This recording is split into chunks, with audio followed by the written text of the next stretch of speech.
Although tithing was a requirement in ancient Israel, Jehovah did not require others to monitor or keep track of each person's tithe. Tithing was entirely between the individual Israelite and Jehovah. The governing body believes this same principle can be applied when it comes to reporting our time spent in the ministry.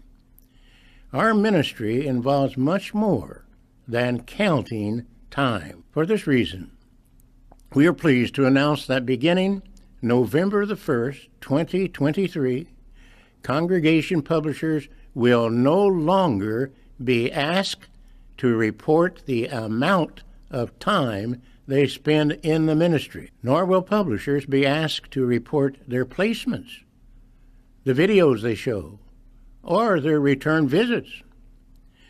Instead, the field service report will simply have a box that will allow each publisher to indicate that he or she shared in any form of the ministry. This fundamental change was immediately published on jw.org as breaking news.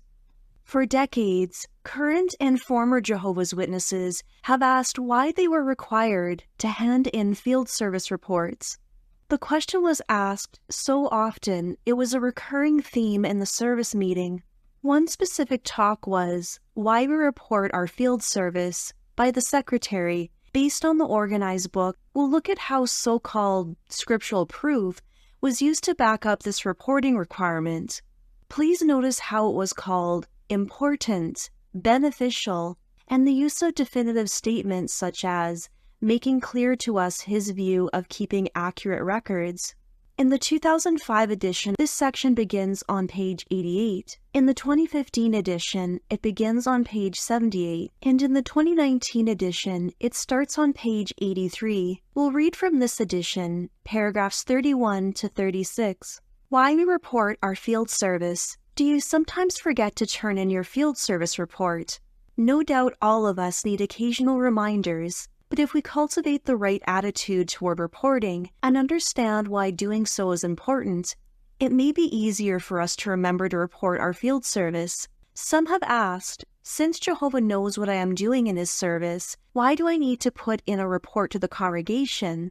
True, Jehovah knows what we are doing, and he knows whether our service is whole-souled or just a token of what we are really able to do. Remember, however, that Jehovah recorded the number of days that Noah spent in the ark and the number of years that the Israelites journeyed in the wilderness.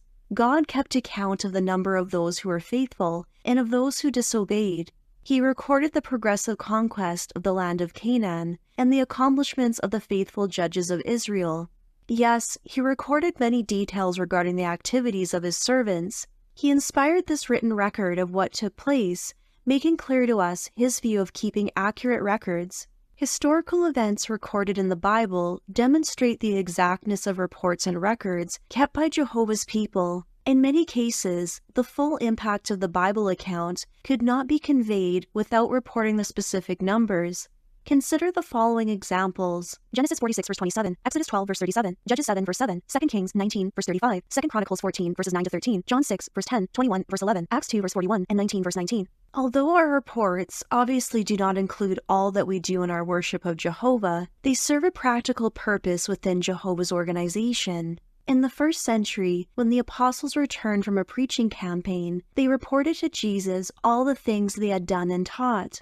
At times, reports may indicate that certain aspects of our ministry need particular attention. The figures may show that while there has been progress in some activities, other areas, such as publisher increase or growth, have slowed down.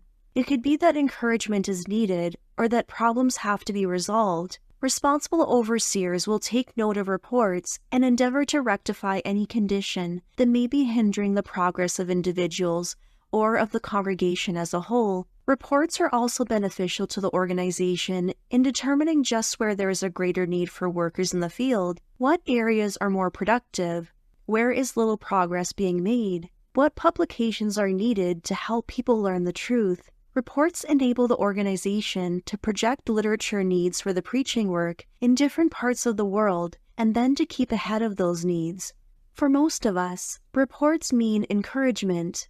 Are we not thrilled when we hear about the work our brothers are doing in preaching the good news worldwide? Reports of increases help us to get an overall view of the expansion of Jehovah's organization. Experiences warm our hearts and fill us with zeal, moving us to have a fuller share in the preaching work. Our cooperation in turning in field service reports is important and shows our concern for the brothers everywhere. In this small way, we demonstrate our submission to Jehovah's organizational arrangement.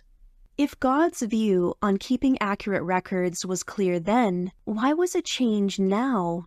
Can you see how the governing body can use any scripture to back up their current beliefs, and then use other verses to discard them? In the getting rid of field service reporting, they use the tenuous example of tithing as their basis.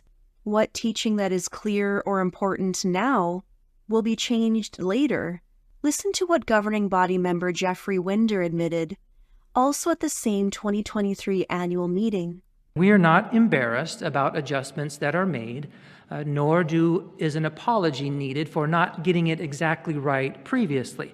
We understand this is how Jehovah operates. He reveals matters gradually when it is needed. And also, the governing body is neither inspired nor infallible, and so it can err in doctrinal matters or in organizational direction. The brothers do the best they can with what they have and what they understand at the time, but are happy if Jehovah sees fit to clarify matters, and then that can be shared with the brotherhood. And when that happens, we understand it's because it's Jehovah's time for that to happen, and we eagerly accept that. Did you know that Jehovah's Witnesses once viewed organ transplants as cannibalism? Or when blood fractions were prohibited and lumped together with having a full blood transfusion? Or how about when a scriptural divorce was not permitted if a spouse cheated with someone of the same sex, or even an animal? How many lives were ruined or ended? But no, the governing body doesn't believe any of its members are owed an apology. When did the concept of reporting field ministry time begin in the organization? Prior to 1920, only colporteurs, as pioneers were then called, were asked to submit reports. But beginning in 1920, everyone in the congregation who participated in the witness work was asked to turn in a weekly report. By 1943, there were hour, placement, and return visit requirements that came straight from God. Yes, that's what they claim. Let's read a portion of the July 1st, 1943 Watchtower. For context, the Lord referred to in these paragraphs is Jehovah, not Jesus. Every organization requires specific instructions for all those who serve in it. In the past, the Lord issued his organization instructions to his servants through his central agency or channel. Each one joyfully accepted his part therein and faithfully carried it out. Now, the apostle says, Jehovah speaks to us through his Son. The Son has returned as King. He has come to his temple. He has appointed his faithful and wise servant, who is his visible mouthpiece, and says to those who are privileged to represent him upon the earth, this gospel of the kingdom shall be preached in all the world for a witness unto all nations. The Lord breaks down our organization instructions further and makes them more practicable by further instructing us through his faithful and wise servant. He says, let us assign the fields, the world, to special pioneers, regular pioneers, and companies of Jehovah's Witnesses in an orderly way, sufficient for everyone to thoroughly witness therein, and let us place upon each one the responsibility of caring for the New World interests in these respective assignments. He says, the requirements for special pioneers shall be 175 hours and 50 back calls per month, which should develop into a reasonable number of studies, and for regular pioneers, 150 hours and as many back calls and studies as can be properly developed during that time. And for company publishers, he says, let us make a quota of 60 hours and 12 back calls and at least one study a week for each publisher. These directions come to us from the Lord through his established agency, directing what is required of us. And for those who really love the Lord and are guided by his counsel, that is a reasonable service requirement. This expression of the Lord's will should be the end of all controversy. It is for your good that these requirements are made, for thereby you are enabled to prove your integrity and magnify the Lord's name. These directions from the Lord come to us as individuals and as collective units called companies. The Lord, through his faithful and wise servant, now states to us, "Let us cover our territory 4 times in 6 months." That becomes our organization instructions, and has the same binding force on us that his statement to the Logos had when he said, "Let us make man in our image." It is our duty to accept this additional instructions and obey it. So, the field service guidelines were instituted by Jehovah himself according to their Watchtower. They claim it was the duty of Jehovah's Witnesses to accept and obey this instruction. What is a requirement Jehovah's Witnesses have today that will be abandoned later because of new light? Whatever it is, the governing body will see no need to apologize to the witnesses. What a humble, loving group of men leading the organization. Please like, share, subscribe, and comment. Special thanks to The Piper, also to Eli Tyler, Mousegeek, and Eric Hensley 67 for the YouTube super thanks. Thank you for watching, and see you in the next video.